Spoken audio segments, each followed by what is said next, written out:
Una en forma de serie, quizás 2 mensajes precisamente de este tema, y después vamos a ir a otro tema también de importancia para la iglesia en estos tiempos. We're going to be on Tito 2, 11 al 15. Ok, Tito el capítulo 2 del 11 al 15. Y quiero que lo leamos completo, Tito 2, del 11 al 15. Y leemos la palabra de Dios en el nombre del Padre, del Hijo y del Espíritu Santo. Dice de la siguiente manera: porque la gracia de Dios se ha manifestado para salvación a todos los hombres, enseñándonos que, renunciando a la impiedad y a los deseos mundanos, vivamos en este siglo sobria, justa y piadosamente, aguardando la esperanza bienaventurada y la manifestación gloriosa de nuestro gran Dios y Salvador Jesucristo, quien se dio a sí mismo por nosotros para redimirnos de toda iniquidad y purificar para sí un pueblo propio, celoso de buenas obras. Y el verso 15 dice el apóstol Pablo a Timoteo: esto habla y exhorta y reprende con toda autoridad. Nadie te menosprecie. Muy bien, hermanos. Vamos a comenzar esta serie. Son 2 mensajes que quiero dar precisamente de lo que es la sana doctrina. Y oramos para que el Señor nos bendiga en su palabra. Padre, te pedimos que nos bendigas en tu palabra, Señor, en esta hora. Y que podamos nosotros recibir tu palabra, aprender de ella y vivir por ella, Señor. Y entender lo que tú nos quieres hablar en este momento a través de la Escritura. En este momento yo soy el instrumento, el vaso, como dicen muchos, el instrumento que tú vas a usar. Un mero instrumento, Señor. Quiero que sea escuchada tu palabra sobre todas las cosas, que sea esa palabra escuchada y aplicada a nuestra vida. En el nombre de Jesucristo. Amén, Señor. Amén. Muy bien, se pueden sentar, hermanos. Cuando hablamos del tema de la sana doctrina, es un tema que es desconocida por muchos hermanos. En muchas iglesias se habla de la sana doctrina. Sin embargo, muchas veces uno nota en la manera en que ellos están aplicando la Biblia que no hay tal sana doctrina. El apóstol Pablo estaba hablando a los siervos que él había puesto en muchos lugares para que hablaran la sana doctrina, porque era importante para que la iglesia de Cristo fuera guiada a través de una experiencia real de lo que Dios dice y de lo que Dios habla.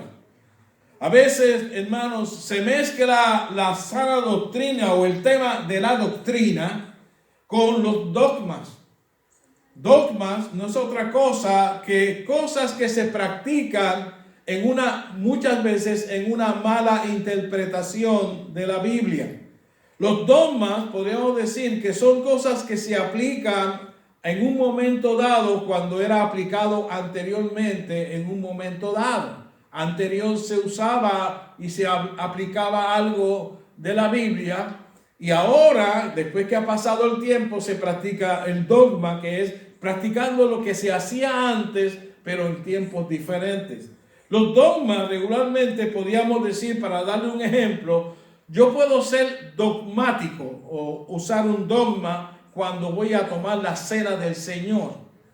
Y lo que quiero decir cuando digo que voy a ser dogmático o voy a usar un dogma, es que voy a usar pan sin levadura y vino fermentado, porque eso fue el que se usó en la cena. Y entonces yo voy a ser dogmático y voy a usar el pan sin levadura y el vino fermentado, y vino de uvas. Así que eso es lo que son dogmas. Puedo ser dogma en el bautismo. Soy dogmático en el bautismo porque bautismo quiere decir que tienes que sumergirte. Entonces yo no esparzo agua, le echo agua a la gente por encima, sino que lo introduzco y lo hundo dentro del agua, porque ese es el verdadero bautismo y yo soy dogmático en eso. Quiero utilizar lo que es real y lo que se usaba antes. Esos son dogmas, ¿verdad? Muchas veces la iglesia ha tomado estos dogmas como si fueran doctrinas. Y usted ve que las personas dicen, nosotros somos una iglesia de doctrina sana por la razón de que las hermanas no se arreglan, mantienen su pelo largo, ¿verdad? Y muchas veces no utilizan pantalones, no se afeitan los pies, cosas así que se hacían antes, ¿verdad? Y que entonces se guardaban de esa manera, y le dice, nuestra iglesia es una iglesia de doctrina sana porque las hermanas no se arreglan, no usan pantalones, se dejan crecer los vellos, ¿verdad?, de sus pies, y ellas no hacen nada que se hace en lo moderno. Eso es un dogma también. Ellos han tomado quizás un ejemplo de alguna parte bíblica, como la parte donde el apóstol habla del pelo, que es bueno y honroso para la mujer dejarse el cabello largo, y cogen eso y lo aplican al tiempo de ahora, cuando realmente es un dogma, no es una doctrina. Por tanto, los dogmas pueden ser aplicados a nuestra vida si son necesarios, pero hay dogmas que realmente no son necesarios. No vivimos en el Oriente, no tenemos costumbres de Oriente y no podemos aplicar dogmas que aplicaban en ese tiempo. Por ejemplo, los judíos usan un gorrito, ¿verdad?, aquí. Es bueno porque a veces uno se queda sin pelo aquí. Y es bueno usar ese gorrito. Pero entonces nosotros queremos ser dogmáticos, queremos vivir como los judíos, sin ser judíos, con un gorrito aquí. Eso es el dogmático, ¿verdad? Pero eso no es una doctrina. ¿Cuál es la diferencia entre ambos? Bueno, la iglesia de Cristo debe vivir en los estándares de la sana doctrina. ¿Y qué es lo que queremos decir? Basado en lo que la Biblia enseña, que es aplicable tanto para el tiempo de Cristo como para el tiempo de ahora. Eso es doctrina. Cosas bíblicas que son interpretadas claramente, enseñanzas. La palabra doctrina quiere decir enseñanza, por cierto. Unas enseñanzas que son aplicables todo el tiempo, no como muchos dicen que hay cosas que no son aplicables para nosotros porque no somos judíos. Es cierto, hay cosas que no son aplicables para nosotros porque no somos judíos, no tenemos que guardar las fiestas judías, no tenemos que guardar las costumbres judías porque no somos judíos, pero sí tenemos que guardar lo que dice la palabra como principios de doctrinas que tenemos que practicar. Y ese es el tema de la sana doctrina. Cuando hablamos de sana doctrina, estamos diciendo claramente que vamos a aplicar pasajes bíblicos que tienen que ver con nuestra vida y que la tenemos que aplicar en nuestra vida cristiana y en nuestras prácticas cristianas. El apóstol Pablo, cuando está escribiendo a Tito, estamos notando que el apóstol Pablo tiene un problema con esta iglesia que Tito estaba pastoreando. Él era el pastor de una iglesia, el cual Pablo había notado que esta iglesia, en el verso número, capítulo 1, verso número 5, le dice, por esta causa, está hablando con Tito, te dejé en Creta para que corrigieses lo deficiente y establecieses ancianos en cada ciudad, así como yo te mandé. Así que el apóstol Pablo está corrigiendo lo deficiente. ¿Y qué era lo que estaba pasando?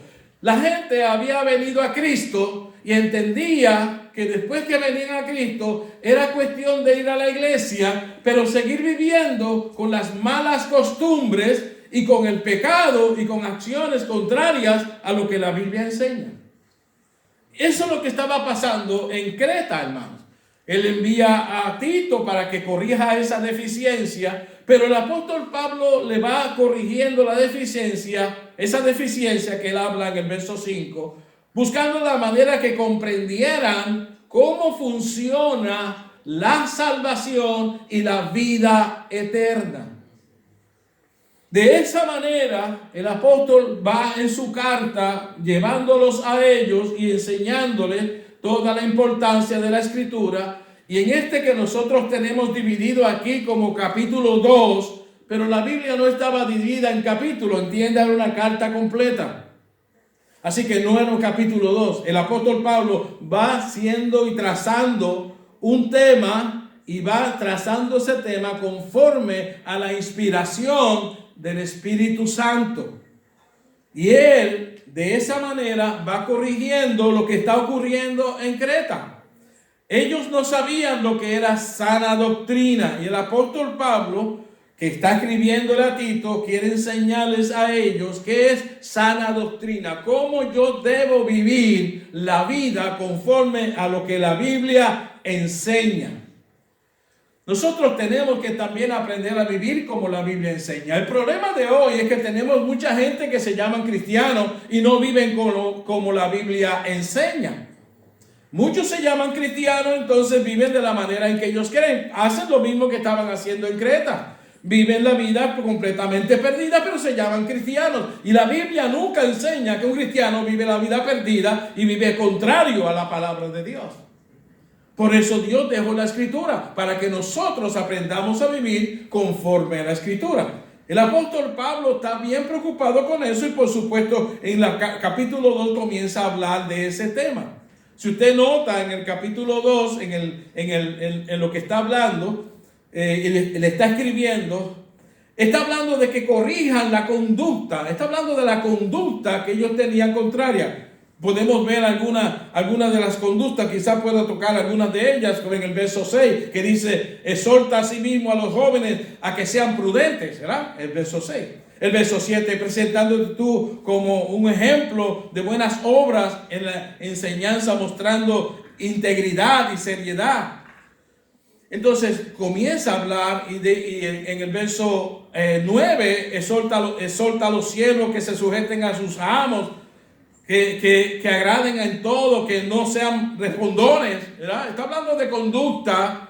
Y lo que está diciendo el apóstol Pablo es esto. Vamos a resumirlo de esa carta. El apóstol Pablo está diciendo esto y tenemos que tomar en cuenta eso. ¿Saben lo que el apóstol está diciendo? Los cristianos no viven sino conforme a lo que la Biblia enseña en un orden. Tú no puedes vivir en un desorden si eres cristiano. Es lo que el apóstol Pablo está diciéndole a Tito.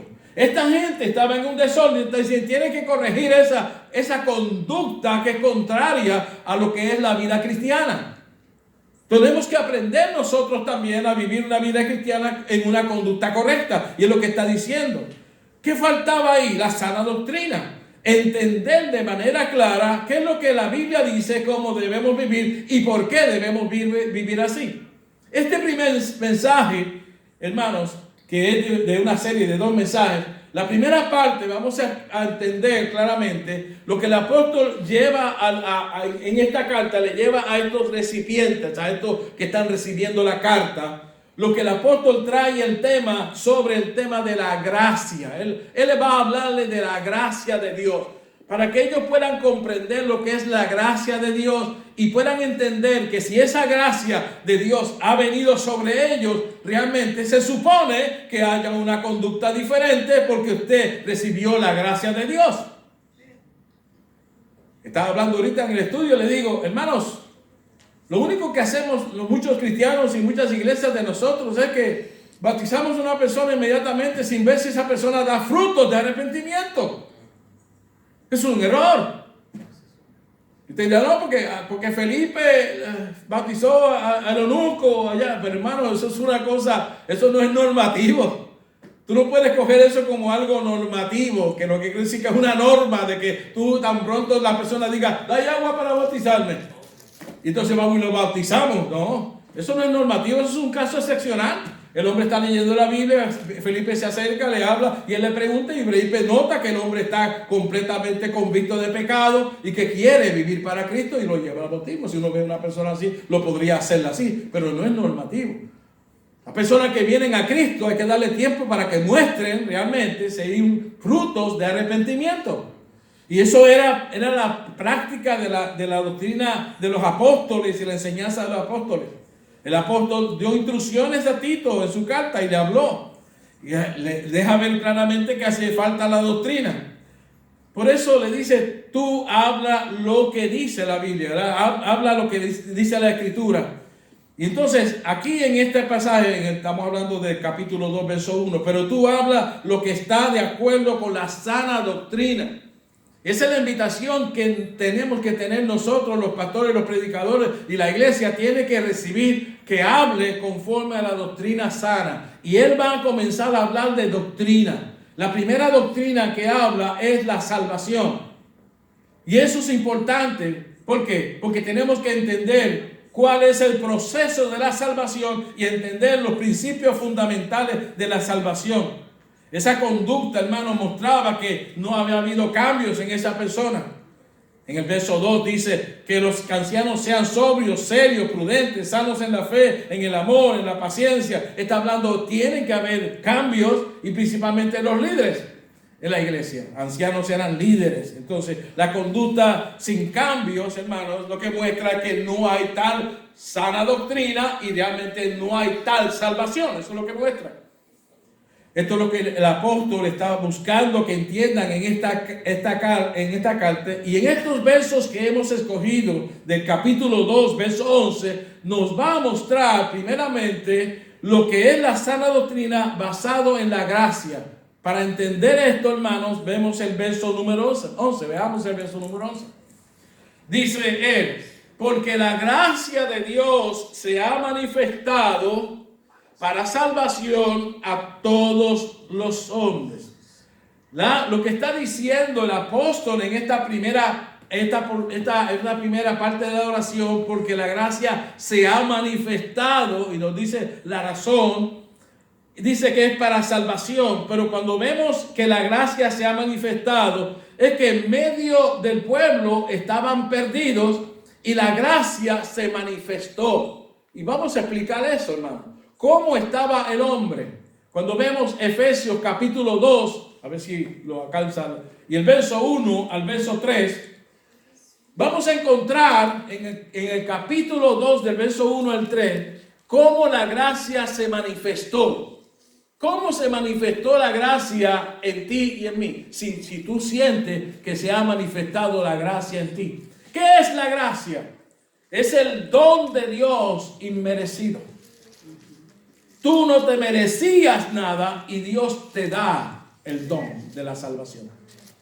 Tú no te merecías nada y Dios te salvó por medio de la gracia. Te perdonó tus pecados por medio de la gracia. Esa es la manifestación de la gracia.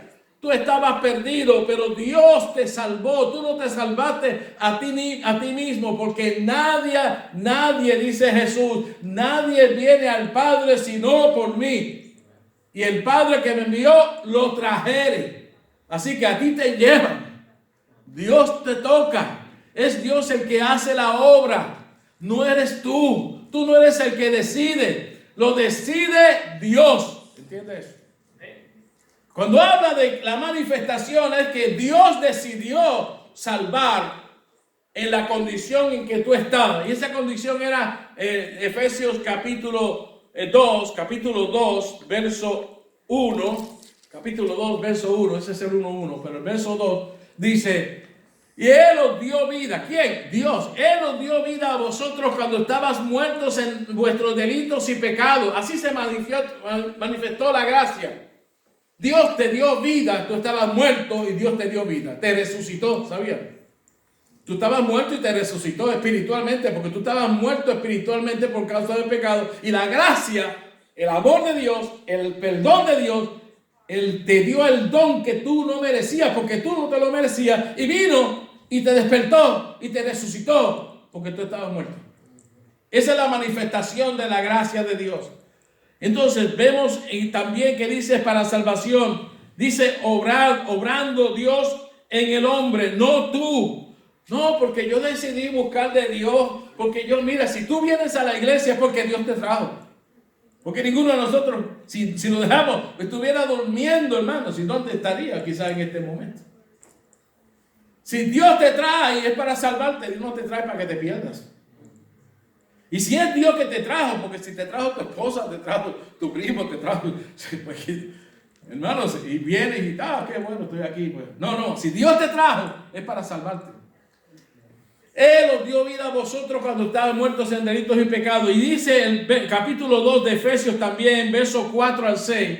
Dios te dio vida, no el hombre vino a Dios, Dios vino al hombre y Dios lo trae. Hermanos, es un poco difícil de comprender. No, hermanos, la Biblia habla claramente que tú estabas muerto y Dios te resucitó. Y más todavía que es la obra de Dios la salvación. Así que la gracia se manifestó a todos los hombres para salvación. Es lo que nos dice el verso, ¿verdad? Claramente, la gracia se ha manifestado para salvación a todos los hombres. Dios se manifestó a los hombres para salvarlos. Y Él fue el que vino y tocó los corazones. Y se manifestó la gracia de Dios perdonando los pecados. Porque tú ni siquiera pensabas pedir perdón. Ni siquiera pensabas y Dios te pone a pedir perdón. ¿Cómo se trata eso? Verso 4, capítulo 2 de Efesios, verso 4 al 6. Veamos lo que dice, por supuesto no leímos los demás, pero está bien. El 4 dice, pero Dios que es rico en misericordia, por su gran amor con que nos amó. ¿Cuánto nos amó? El mismo Efesios dice, antes de la fundación del mundo. ¿Y qué quiere decir eso? Hermano, que Dios no vino por casualidad y vino así Dios flotando y dijo, voy a salvar a Ricardo. No, ya Ricardo estaba en la mente de Dios antes de la fundación del mundo. Eso es doctrina. Es importante entender que cuando está diciendo que es rico en misericordia por su gran amor con que nos amó, es que Dios desde antes de la fundación del mundo nos escogió en Cristo Jesús para salvación, y dice las razones por las cuales nos escogió. Eso es doctrina. El apóstol Pablo está hablándole doctrina a la iglesia para que entienda, si usted sigue en esa conducta, ¿realmente Dios lo salvó a usted? Si usted sigue en pecado, ¿realmente la gracia de Dios se manifestó en su vida? Porque la gracia de Dios se manifestó para salvación, no para perdición. Dios no se manifiesta a tu vida para que tú sigas perdido y en pecado. Y dice el verso número 5, aún estando nosotros muertos en pecado, nos dio vida juntamente con Cristo. ¿Y qué dice? Por gracia sois salvos. ¿Entiende eso? Dios es el que salva, tú no te salvas. Y si tú estás aquí es por gracia de Dios. Y si estás aquí es por misericordia de Dios. Tú no hiciste nada, Dios lo hizo todo. Incluyendo dando el medio para salvación a su propio Hijo Jesucristo. ¿Sabe por qué tenemos que adorarle aquí? Porque Él nos salvó, hermanos. ¿Sabe por qué debemos servirle a Él y levantarnos por la mañana y dejar de decir, ay, ya no sé, yo me quedo? No, de eso no afecta a usted mismo. Tengo que ir para allá porque Dios me salva. ¿Usted entiende eso? Dese 2 galletas, como decimos en Puerto Rico. Dese 2 galletas, yo me tengo que levantar. Carne, no te vas a quedar durmiendo porque yo tengo que ir a adorar al que me salvó. Aleluya. Tengo que adorar, tengo que ir a la iglesia porque Él me salvó. Y dice, cuando yo estaba muerto en delitos y pecados, cuando estaba muerto me dio vida juntamente con Cristo. Y por gracia me salvó. No me vio, aunque yo soy guapo, pero no me vio porque era guapo, hermano. Que soy precioso, hermano, pero no fue por eso que me salvó. Porque Dios también salva feos, ¿ok? Eso es bromeando, hermano. Fíjate un poco, que hay que no se puede estar muy bien, ¿verdad? El verso 6 dice, entonces, y juntamente con Él nos resucitó y asimismo nos hizo sentar en lugares celestiales con Cristo Jesús. Cristo está en el cielo con un cuerpo glorificado de gloria, y Él estando en el cielo está intercediendo por nosotros, y Dios nos hizo sentar con Cristo en lugares celestiales. Él está por nosotros en el cielo. ¡Qué bendición! Por eso la gracia se ha manifestado para salvación. Y también poniendo la fe en nosotros. Esa gracia se manifestó poniendo fe en nuestro corazón. Oiga bien, hermano, ni siquiera la fe usted puede producirla. ¿Sabía usted eso? Usted no produce la fe. Dios le pone la fe a usted para que se salve. Dice Efesios capítulo 2, verso 7. Dice de la siguiente manera. Vamos a verlo ahí. Para mostrar a los siglos venideros las abundantes riquezas de su gracia en su bondad para con nosotros en Cristo. Él mostró al mundo entero, a los ángeles, a los demonios, al diablo, que Él tenía misericordia y repartió su gracia, perdonó, levantó las personas. Más todavía, dice entonces el verso número 8. Dice, porque por gracia, oiga bien, por gracia soy salvo por medio de la fe. ¿Y qué dice? Y esto, la gracia, la fe, no es de vosotros, porque está hablando de la fe, no de vosotros, pues es un regalo, don de Dios, es un regalo de Dios. La fe es un regalo de Dios. Yo estoy aquí porque tuve fe, pero no la produje yo. Dios la produjo en mí, hermano. Qué cosa maravillosa. Por eso la gracia se manifestó. Se mostró, los diablos, los demonios vieron la gracia de Dios y quedaron sorprendidos porque éramos pecadores y Dios derramó su gracia, nos perdonó, tuvo misericordia de nosotros y nos lavó los pecados con la sangre de su único Hijo Jesucristo. Lavó todos nuestros pecados con la muerte en la cruz de su Hijo Jesucristo. Ahora, vea el verso, vamos a Tito y vamos a ver el verso número 2. ¿Qué hace la gracia? Dice el apóstol Pablo primeramente, Dios les salvó a ustedes por gracia, por misericordia. Ahora esta gracia no se queda ahí. La gracia se manifestó para enseñarnos, dice el verso número, capítulo 2 de Tito, verso 12, enseñándonos que renunciando a la impiedad y a los deseos mundanos, vivamos en este siglo sobria y justa y piadosamente. La gracia enseña, provoca cambios. Esto es un fundamento importante, es un principio bíblico, es doctrina. Nos enseña que la gracia produce cambios en nosotros. Y es porque nos enseña, es un acto de enseñanza para que nosotros renunciemos, hermanos, al mundo, renunciamos a las cosas mundanas. Búscate Colosenses capítulo 3, verso 5, que aplica en este término, provocando cambios en nosotros. Colosenses capítulo 3, verso 5. Y si lo tiene, lo tiras ahí. Si usted lo tiene, hermanos, léalo conmigo ahí. Colosenses capítulo 3, verso 5, dice lo siguiente: haced morir pues lo terrenal en vosotros, fornicación, impureza, pasiones desordenadas, malos deseos y avaricia, que es idolatría. Renunciando a eso, haciendo morir lo terrenal en nosotros.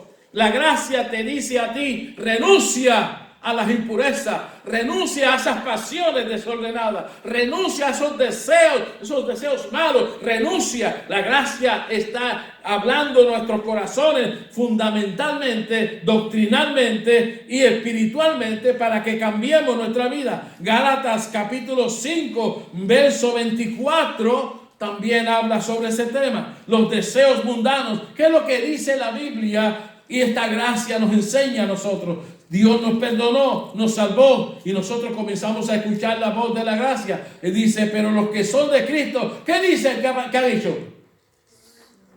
¿Qué dice, hermanos? Han crucificado la carne con sus pasiones y deseos. Eso se supone que sea así. Pero pastora, es que a veces hay cosas así, hermano. A veces somos débiles. Podemos caer, pero no podemos seguir cayendo. Usted sabía lo que decía un gran filósofo, amigo mío. Si caes la segunda vez, cuando tú tropiezas la primera vez en la piedra, tú tuviste un descuido. Pero cuando tropiezas la segunda vez, eres un tonto. No, ya no es descuido.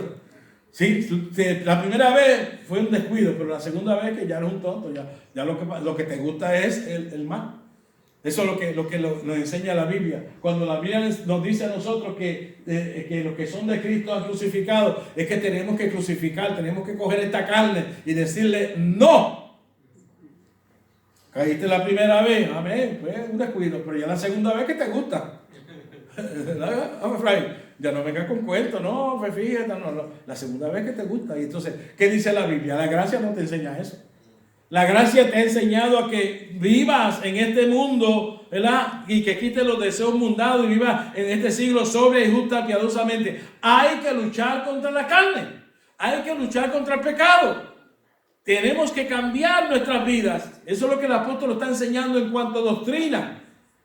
El otro, Romanos 12:2, vivir sobriamente. ¿Qué es? Porque dice aquí que vivamos sobriamente. No dice que quitemos los deseos mundanos. Y vamos a ver entonces, Romanos capítulo 12:2 dice, no os conforméis. ¿Qué dice? No os conforméis a este siglo. ¿Cómo vive esta gente perdida? ¿Qué vive la gente perdida? ¿Qué le gusta a la gente? Hermano, la bachata, ¿cómo se traducirá eso? The people like it. They party. Drinking. Dancing. Eso es lo que le gusta a la gente. Y dice, no te conformes con eso. No te conformes a este siglo, sino transformaos por medio de la renovación de vuestro entendimiento. Lo que vas entendiendo que Dios va hablando, transforma ese entendimiento para que comprobéis cuál sea la buena voluntad de Dios, agradable y perfecta. Mire, no me, ¿cómo te digo? No venga a decirme, hermanos, que no se puede. Mire, usted puede. Lo que ocurre es que no quiere. Usted tiene que entender que el Espíritu Santo está en usted y le está invitando a vivir una vida conforme a una vida cristiana. Y que realmente usted tiene que luchar con esta carne y con el pecado. Todos tenemos que hacerlo. ¿Usted se cree que yo no? Yo también, hermanos. Yo creo que yo lucho más que usted porque ya los me ataca más a mí, yo creo. ¿Por qué? Porque la gracia de Dios nos ha enseñado que tienen que existir cambios en nuestra vida. Que debemos cambiar la manera en que está viviendo. Tenemos que ser sobrios. Dice que transformemos por medio de la renovación de vuestro entendimiento. Si tú no entiendes eso, hermano mío, tienes que comprenderlo. Yo siempre tengo que criticarlo y lo hago con mucho cuidado, pero cuando tú escuchas a ese tipo de doctrina, que tú eres un campeón, que todo está bien, que sigue para adelante y no te hablan de pecado, esa gente te llevan al mismo infierno, hermano. Porque una de las cosas que enseña la vida es que tenemos que luchar contra la carne y contra el pecado. El mensaje de la Biblia es para transformar nuestras vidas por medio de la doctrina sana, que nos enseña que tienen que haber cambios, que la gracia se ha manifestado y está enseñando a que hayan cambios fundamentales en nuestras vidas. Ok, veamos entonces el verso 13. Aguardando también nos enseña la gracia, que aguardemos la esperanza bienaventurada y la manifestación gloriosa de nuestro gran Dios y Salvador Jesucristo. Este verso nos trata claramente de que la gracia de Dios nos enseña que viene Cristo y ahora, hermanos, más que nunca, Cristo viene pronto. Usted está observando lo que está pasando en Oriente. Usted está observando cómo están atacando a Israel. Se están cumpliendo las escrituras. Se está cumpliendo Daniel, el libro de Daniel, la sexta semana. Estamos en la séptima semana ya, la sexta semana ya pasó. Estamos en la séptima semana y Daniel se está cumpliendo parte por parte. Ezequiel, el profeta Ezequiel profetizó sobre esa guerra. Y alguien dirá, pero siempre ha habido guerra en Israel, pero nunca como ahora, hermanos. Ok, oiga bien.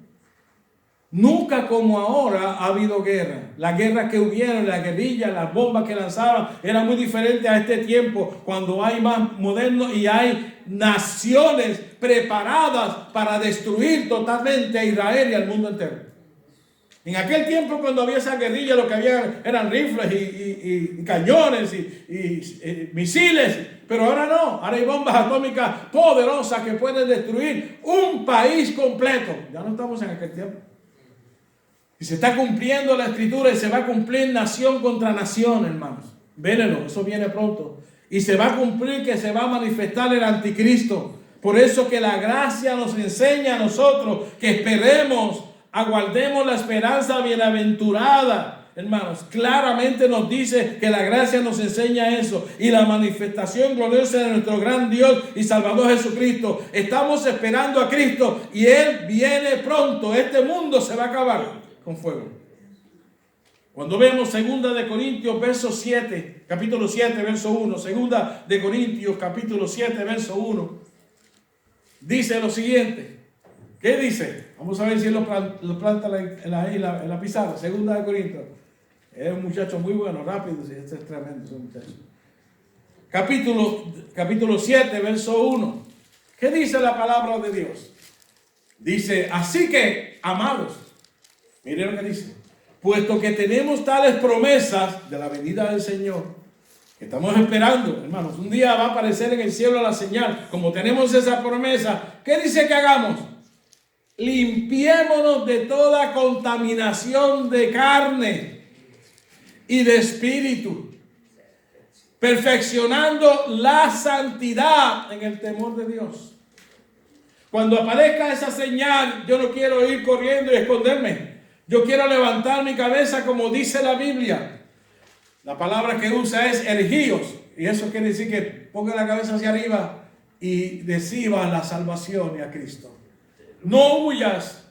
Ya Cristo lavó todos tus pecados, pero tú estás buscando limpiarte de toda contaminación de carne y de espíritu. Así que tenemos esa promesa y debemos estar limpiándonos de toda contaminación y de todo ese espíritu negativo, perfeccionando la santidad en el temor de Dios.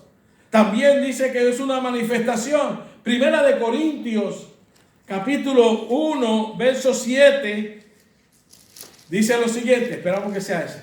Capítulo 1, verso 7, 1 de Corintios.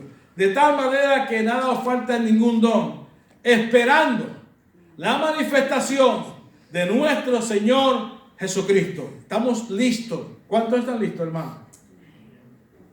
Qué poco, hermano. Casi, el Facebook, oí poco, pero vamos a hacer la pregunta otra vez. ¿Cuántos estamos esperando a Cristo? Amén. Amén, hermano. Ahora sí, por lo menos. Yo creo que si me va a quedar un montón, hermano, siga así. Estamos esperando al Señor Jesucristo, esa manifestación del Señor Jesucristo. Porque nosotros somos el pueblo de Dios, hermano. ¿Qué va a pasar cuando venga Cristo y aparezca en las nubes? Por supuesto, estoy hablando desde una posición escatológica. Déjame parafrasear eso de tal manera. ¿Qué va a pasar con el pueblo de Dios? Dios lo va a librar del diablo, del demonio, del anticristo. ¿Y quiénes se quedarán aquí? Los que no quisieron a Cristo, hermanos. Los que no buscaron a purificar su vida. Los que andaban en pecado. Los que decían que eran cristianos, pero andaban en pecado y en vida contraria a la palabra de Dios. No seguían la doctrina. No seguían la Biblia. Usted dirá, pastor, pero usted es perfecto. No soy perfecto. No, hermano, Dios no está buscando perfección. Dios está buscando corazones dispuestos a servirle en seriedad y en vida cristiana. Eso es lo que está buscando Dios. Somos débiles, a veces fallamos, pero hermanos, limpiamos nuestros pecados en la sangre de Cristo. Los pasados, presentes y futuros. Seguimos hacia adelante, luchando contra la carne y buscando cambiar nuestras vidas. Esa es la manera que estamos esperando a Jesucristo. Por eso es claro, hermanos, que somos el pueblo de Dios, un pueblo preparado para el Señor, con esperanza viva. 1 de Pedro, capítulo 2, verso 9, dice lo siguiente. Somos el pueblo de Dios. Por eso en ese capítulo de Tito, él dice lo siguiente: que se dio a sí mismo por nosotros para redimirnos de toda iniquidad y purificar para sí un pueblo propio, celoso de buenas obras. Somos nosotros, ese pueblo. Y 1 de Pedro, capítulo 2, verso 9, mas vosotros somos ¿qué, hermanos? Dígalo. Linaje escogido. ¿Usted sabe lo que, hermanos, no se siente usted orgulloso? Somos linaje escogido. Todos somos débiles, no somos perfectos, pero somos linaje escogido. Usted es linaje escogido. Real sacerdocio. Somos nación santa. Pueblo adquirido por Dios para que anunciéis las virtudes de aquel que os llamó de las tinieblas a su luz admirable. Gloria a Dios, hermano. Fíjense la importancia, volví a la cámara, me salí para allá y lo de Facebook, volví aquí otra vez, ok, aquí estoy. Vamos a hacer un resumen de lo que hemos hablado y por qué el apóstol escribe esto bajo este contexto de la sana doctrina. El apóstol Pablo, cuando está escribiendo esto que hemos enseñado y lo que la Biblia enseña sobre la gracia de Dios, dice que se ha manifestado, le está diciendo a ellos, la gracia de Dios se ha manifestado para cambiar su vida. La gracia de Dios te ha enseñado y te está enseñando a que cambies tu vida, quitando las cosas que estorban tu vida espiritual. Y también la gracia te está dando la esperanza de que un día vendrá Cristo y todo esto se acabará. La gracia de Dios, hermanos, es la doctrina más importante de la Escritura. La doctrina de la gracia enseña que Dios nos salvó, hermanos míos, y no nosotros nos salvamos a nosotros mismos. La gracia de Dios nos enseña a vivir diferente del mundo, hermanos. Y también la gracia de Dios nos enseña a esperar el día del Señor Jesucristo viniendo a la tierra a recogernos para la vida eterna. Hermanos, eso es la Biblia. Y el apóstol Pablo, cuando le escribió a Tito, imagínense esos recipientes, la gente que estaba recibiendo esa carta. El apóstol Pablo le estaba diciendo, cambien, porque la muestra de que ustedes son de Cristo es que han cambiado sus vidas. La muestra que son de Cristo es que están aprendiendo a vivir correctamente. La muestra de que ustedes son de Cristo es que están esperando la venida del Señor Jesucristo. Somos linaje escogido, real sacerdocio, nación santa, pueblo adquirido por Dios. Así que cuando vemos la palabra que el apóstol escribe y concluyo en capítulo 2, verso 1, y a decir lo pone ahí, le dice él a Tito, pero tú habla lo que está de acuerdo con la sana doctrina. Y yo les hablé a ustedes lo que está de acuerdo con la sana doctrina. Usted se va aquí con un conocimiento de la sana doctrina y siga viviendo para el Señor, que el Señor le ama. Vamos a estar puestos en pie y así cerramos nuestro culto de hoy. Véngase el domingo que viene. El domingo que viene vamos a tratar en el capítulo 3, vamos a tratar, hermanos míos, el proceso que se da en la vida de aquellos que reciben la gracia de Dios. Y este proceso lo vamos a estar explicando en el capítulo 3, que es la segunda parte de la sana doctrina. Así que yo enseñé y hablé la sana doctrina y el domingo que viene sigo con la sana doctrina. I hope you understand the message today. Brothers don't speak Spanish. I hope you understood the message today, okay? And you understand about the grace of God. Yeah, God loves you a lot. Jesus Christ died for you, both you, okay? And for your family. You have life in Jesus Christ. You have your heart for Jesus Christ and living for Jesus in different way. In the way when the Bible says, through the grace of God. This is a fundamental for the salvation through the Jesus Christ. Tengo que masticar un poco de inglés.